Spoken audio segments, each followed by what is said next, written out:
आपली गाडी मोदीजींच्या इंजिनची गाडी आहे आणि दुसरी गाडी कुठली आहे? राहुल गांधीची गाडी आहे.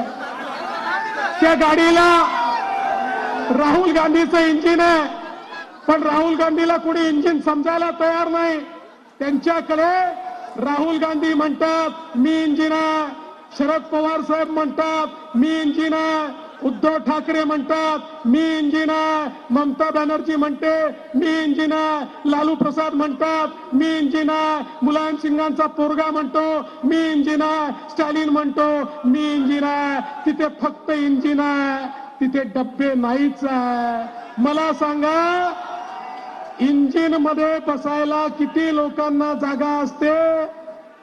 फक्त ड्रायव्हर. सामान्य माणूस बसू शकतो का? आता सोनियाजीच्या इंजिन मध्ये राहुल गांधी बसतील, उद्धव ठाकरेंच्या इंजिन मध्ये आदित्य ठाकरे बसतील आणि शरद पवार साहेबांच्या इंजिन मध्ये फक्त सुप्रिया सुळेंकरता जागा आहे. बंधूंनो, तुमच्या करता ते जागा नाही आहे. तुमच्या करता जागा फक्त मोदीजींच्या विकासाच्या गाडीमध्ये आहे. मोदीजींच्या गाडीत प्रत्येकाकरता जागा आहे. कारण या ठिकाणी खऱ्या अर्थानं जनसामान्यांचा विकास करण्याकरता ही गाडी पुढे चालली आहे.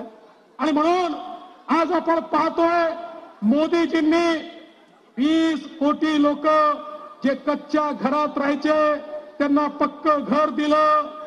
55 कोटी लोक ज्यांच्या घरात शौचालय नव्हतं त्यांना शौचालय दिलं.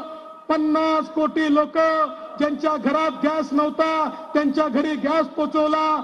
60 कोटी लोक ज्यांच्या घरी पिण्याचं पाणी नव्हतं, आमच्या माता भगिनी हंडा घेऊन विहिरीवर जायच्या, नदीवर जायच्या, त्यांच्या घरी शुद्ध पिण्याचं पाणी पोहोचवलं. 55 कोटी लोक यांना आयुष्यमान भारताच्या माध्यमातून त्या ठिकाणी 5 लाखापर्यंतचा इलाज मोफत दिला. 55 कोटी आमची तरुणाई यांना मुद्राच्या माध्यमातून 10 लाखापर्यंतचं लोन बिना तारण आणि बिना गॅरंटीचं दिलं. आणि याच्यामध्ये 31 कोटी महिला आहेत की ज्यांना आपल्या पायावर उभं करण्याचं काम माननीय मोदीजींनी केलं. आणि आता मोदीजींनी सांगितलं, पुन्हा निवडून आल्यानंतर 10 लाख नाही, 20 लाखापर्यंतचं लोन बिना तारण आणि बिना गॅरंटीचं देण्यात येणार.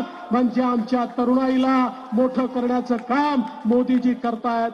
आज आपण पाहू शकतो ज्या प्रकारे सामान्यांच्या जीवनामध्ये परिणाम होतोय. आज मोठ्या प्रमाणात चालली आहेत. केंद्र सरकार आणि राज्य सरकार मिळून इतका मोठा निधी आपण देतोय.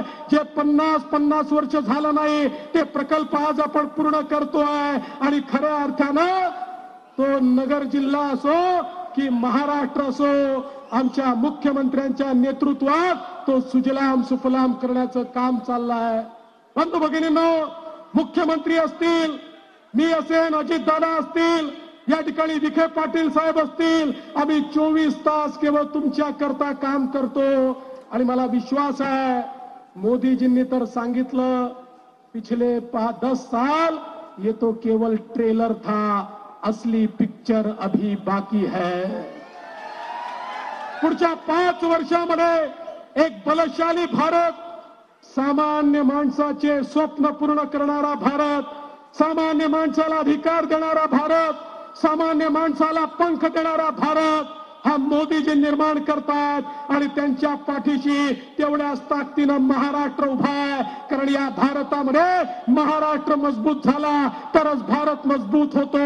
आणि म्हणून मोदीजींना ताकद देण्याकरता या महाराष्ट्राला मोदीजींच्या मागे आपल्याला उभं करायचं आहे. आणि ज्यावेळी 400 पारचा नारा लागेल आणि 400 खासदार उभे असतील, त्यावेळी नगरचे खासदार सुजय विखे देखील हात वर करून उभे असतील, हा मला विश्वास आहे. एक तरुण तडफदार अशा प्रकारचे खासदार म्हणून सुजय विखेंना आशीर्वाद द्या, एवढीच तुम्हाला विनंती करतो आणि माझं बोलणं संपवतो. धन्यवाद.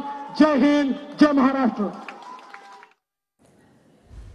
तर नगरमध्ये सुजय विखे यांची रॅली काढण्यात आली आणि त्याच्यानंतर प्रचार सभेमध्ये बोलत असताना देवेंद्र फडणवीसांचं हे भाषण, जे 50 वर्ष झालं नाही ते प्रकल्प पूर्ण करत आहोत असं फडणवीसांनी या ठिकाणी म्हटलेलं आहे.